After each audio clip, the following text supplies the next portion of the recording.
do CPC, artigo 74.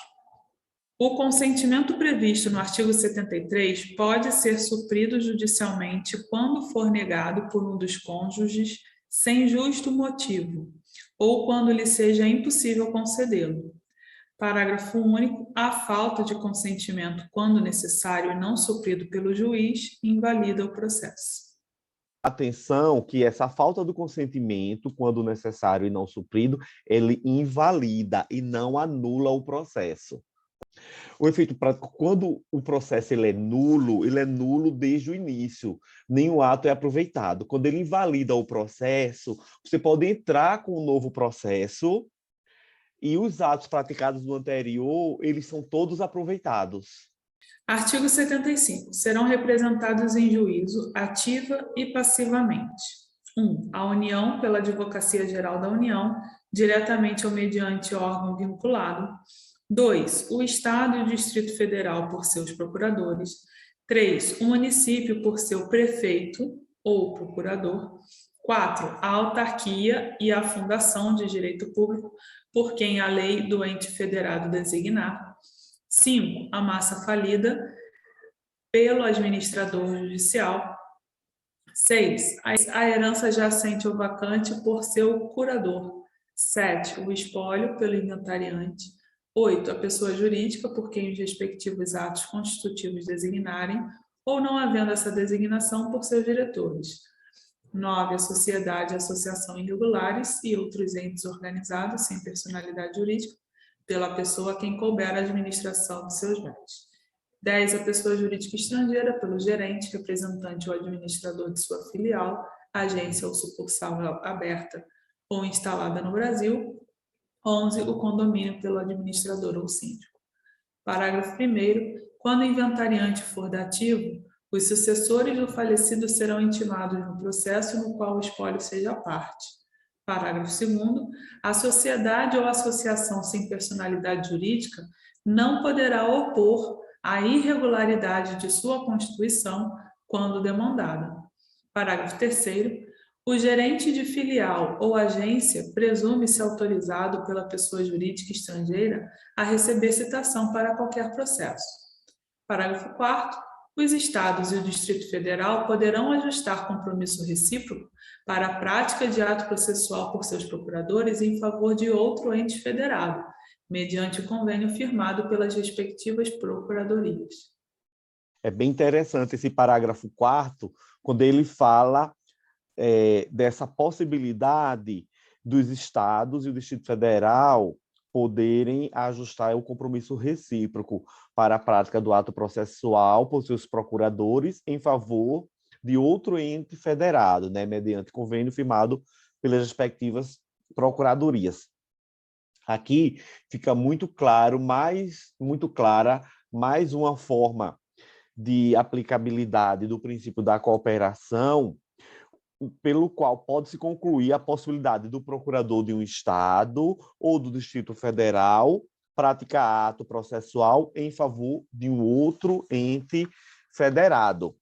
Tratando sobre o que versa o artigo 75, parágrafo 4º, assim prescreveu: as autarquias e fundações de direito público estaduais e distritais também poderão ajustar compromisso recíproco para a prática de ato processual por seus procuradores em favor de outro ente federado, mediante convênio firmado pelas respectivas procuradorias. Ou seja, de acordo com esse enunciado, estendeu-se, fez uma interpretação ampliativa desse artigo 75, parágrafo 4º, porque o artigo 75, parágrafo 4º do CPC, ele trata do Distrito Federal e estados, por meio de suas procuradorias. E aí o enunciado veio e estendeu para as autarquias e fundações de direito público estaduais e distritais, salientando que, embora o enunciado ele não tenha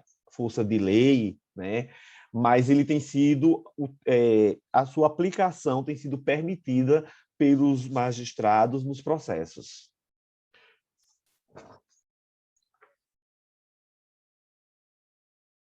E aí eu queria comentar também que a questão dos estados, é que os estados vão ser representados pelos seus procuradores apenas, e os municípios podem ser por seus prefeitos ou procuradores. Por quê? Porque município nem sempre tem procuradoria, mas os estados se presume que sempre tenha, né? Talvez até por isso a possibilidade de fazer convênio para não faltar, né? Se eventualmente um estado não tiver procurador em algum lugar. A capacidade processual é um requisito de validade subjetivo, segundo Fred Didier, que significa que há aptidão para praticar atos processuais pessoalmente, independente de assistência ou representação. Mas o 75 do CPC acaba que mistura casos de representação com casos de presentação. Então, já mencionamos aqui, né? Que a apresentação é quando o ente não tem como se manifestar, porque ele não é uma pessoa, e ele precisa de alguém para torná-lo presente. Então, a gente chama tudo de representação no dia a dia, mas, na verdade, existe uma diferenciação.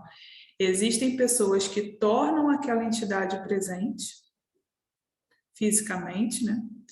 E existem pessoas que estão ali representando uma outra pessoa que não está.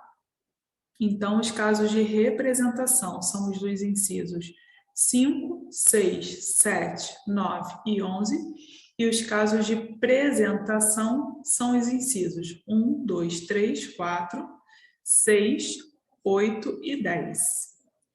E se não há essa apresentação ou representação, qual é a consequência? Se é do lado do autor, temos a extinção do processo ou a exclusão do polo ativo se forem vários autores e um deles estiver irregular, né? Se for réu, é a revelia. E aí, claro que se for litisconsórcio, tem a regra própria de litisconsórcio. Se for um terceiro, esse terceiro será excluído do processo, porque não está devidamente representado. E mesmo em grau de recurso, se isso acontece por meio de sucessão ou substituição processual, conforme o artigo 76 que a gente vai ver. E somente a do autor, então, somente a falta de representação do autor importa para fins de pressuposto processual, né? Porque a gente precisa dessa regularidade do polo ativo para o processo se formar, né? Se a irregularidade for do polo passivo, ele vai continuar com outras consequências, mas ele se formou devidamente. A Justiça do Trabalho, uma das formas mais explícitas de apresentação seria, então, o preposto. Porque, veja, o preposto ele não é um representante legal da empresa, né? Mas ele está fazendo presente a empresa naquela situação em específico. E, infelizmente, a maioria das cartas de preposição, ela vem com a nomenclatura errada, porque ela vem autorizando o preposto a representar, quando, na verdade, essa autorização é para apresentar. Tinha falado do artigo 76. Verificada a incapacidade processual ou a irregularidade da representação da parte, o juiz suspenderá o processo e designará prazo razoável para que seja sanado o vício. Parágrafo 1º. Descumprida a determinação, caso o processo esteja na instância originária. 1. O processo será extinto se a providência couber ao autor. 2. O réu será considerado revel se a providência lhe couber. 3. O terceiro será considerado revel ou excluído do processo, dependendo do polo em que se encontre. Parágrafo 2º. Descumprida a determinação em fase recursal perante Tribunal de Justiça, Tribunal Regional Federal ou Tribunal Superior, o relator 1. Não conhecerá do recurso se a providência couber ao recorrente. 2. Determinará o desentranhamento das contrarrazões se a providência couber ao recorrido. Que esse saneamento da incapacidade processual bem como da irregularidade de representação, aplica-se também ao processo do trabalho, ou seja, no processo do trabalho, verificada essa incapacidade processual ou a irregularidade de representação, o juiz ele suspende o processo e designará prazo razoável para que seja sanado o vício, tá? É importante a gente analisar aqui a súmula 456 do TST, que diz assim, ó: representação, pessoa jurídica, procuração, invalidade, identificação do outorgante e de seu representante. Inciso 1. É inválido o instrumento de mandato firmado em nome de pessoa jurídica que não contenha, pelo menos, o nome do outorgante e do signatário da procuração, pois esses dados constituem elementos que o individualizam. Isso é muito claro. Tu imagina, eu passo uma procuração para Maria, em que não tem meu nome, né, outorgante, nem os dados que individualizam Maria como outorgada. Gente, fica muito complicado saber quem está sendo outorgante e quem está sendo outorgado nessa situação. 2. O inciso 2 é exatamente, Maria, a chancela da aplicabilidade desse artigo 75 ao processo de trabalho, que diz, ó, verificada a irregularidade de representação da parte na instância ordinária, o juiz designará prazo de 5 dias para que seja sanado o vício. Descumprida a determinação, extinguirá o processo sem resolução de mérito, se a providência couber ao reclamante, ou considerará revel o reclamado, se a providência lhe couber. Artigo 76, parágrafo 1º do CPC. E o inciso 3 da súmula 456 diz: caso a irregularidade de representação da parte seja constatada em fase recursal, o relator designará prazo de 5 dias para que seja sanado o vício. Descumprida a determinação, o relator não conhecerá do recurso, se a providência couber ao recorrente, ou determinará o desentranhamento das contras-razões, se a providência couber ao recorrido. Artigo 76, parágrafo 2º do CPC. E também queria comentar esse parágrafo 2º do 75 da sociedade ou associação sem personalidade jurídica, né? Que ela não tem mais como justificar isso para não ser demandada. Ou seja, sem personalidade jurídica, como a gente falou, é aquela associação ou sociedade que não foi registrada, que não adquiriu a personalidade jurídica formalmente. Mas, para fins de teoria da aparência, né? Ela pode ser demandada, inclusive o 75, parágrafo 2º, deixa isso expresso. É a famosa sociedade de fato, né, Maria? Ela existe no mundo dos fatos, mas juridicamente ela não constitui os seus atos, ou não formalizou seus atos, ou não registrou seus atos, e ela não pode alegar esse vício que ela própria causou para não ser demandada, por exemplo, em juízo. É aquele velho jargão: ninguém poderá alegar a própria torpeza em benefício próprio.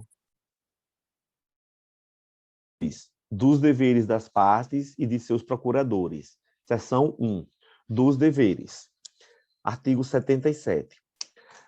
Além de outros previstos neste Código, são deveres das partes, de seus procuradores e de todos aqueles que, de qualquer forma, participam do processo. 1. Expor os fatos em juízo conforme a verdade. 2. Não formular pretensão ou de apresentar defesa quando cientes de que são destituídas de fundamento. 3. Não produzir provas e não praticar atos inúteis ou desnecessários à declaração ou à defesa do direito. 4. Cumprir com exatidão as decisões jurisdicionais de natureza provisória ou final e não criar embaraços à sua efetivação. 5. Declinar, no primeiro momento que lhes couber falar nos autos, o endereço residencial ou profissional onde receberão intimações, atualizando essa informação sempre que ocorrer qualquer modificação temporária ou definitiva. 6. Não praticar inovação legal no estado de fato do bem ou direito litigioso. Parágrafo 1º. Nas hipóteses dos incisos 4 e 6, o juiz advertirá qualquer das pessoas mencionadas no caput de que sua conduta poderá ser punida como ato atentatório à dignidade da justiça.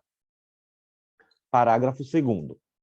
A violação ao disposto nos incisos 4 e 6 constitui ato atentatório à dignidade da justiça, devendo o juiz, sem prejuízo das sanções criminais, civis e processuais cabíveis, aplicar ao responsável multa de até 20% do valor da causa, de acordo com a gravidade da conduta. Parágrafo 3º. Não sendo paga no prazo a ser fixado pelo juiz, a multa prevista no parágrafo 2º será inscrita como dívida ativa da União ou do Estado após o trânsito em julgado da decisão que a fixou. E sua execução observará o procedimento da execução fiscal, revertendo-se aos fundos previstos no artigo 97. Esse fundo, Maria, são os fundos de modernização do judiciário. Parágrafo 4º. A multa estabelecida no parágrafo 2º poderá ser fixada independentemente da incidência das previstas nos artigos 523, parágrafo 1º e 536, parágrafo 1º.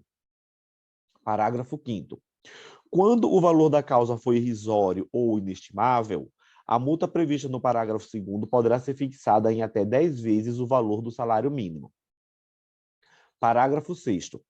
Aos advogados públicos ou privados e aos membros da Defensoria Pública e do Ministério Público não se aplica o disposto nos parágrafos 2º a 5º, devendo a eventual responsabilidade disciplinar ser apurada pelo respectivo órgão da classe ou corregedoria, ao qual o juiz oficiará. Parágrafo 7º. Reconhecida a violação no inciso 6, o juiz determinará o restabelecimento do estado anterior, podendo ainda proibir a parte de falar nos autos até a purgação do atentado, sem prejuízo da aplicação do parágrafo 2º. Parágrafo 8º. O representante judicial da parte não pode ser compelido a cumprir decisão em seu lugar. Artigo 78. É vedado às partes, a seus procuradores, aos juízes e aos membros do Ministério Público e da Defensoria Pública, e a qualquer pessoa que participe do processo, empregar expressões ofensivas nos escritos apresentados. Parágrafo 1º. Quando expressões ou condutas ofensivas forem manifestadas oral ou presencialmente, o juiz advertirá o ofensor de que não as deve usar ou repetir, sob pena de lhe ser cassada a palavra. Parágrafo 2º.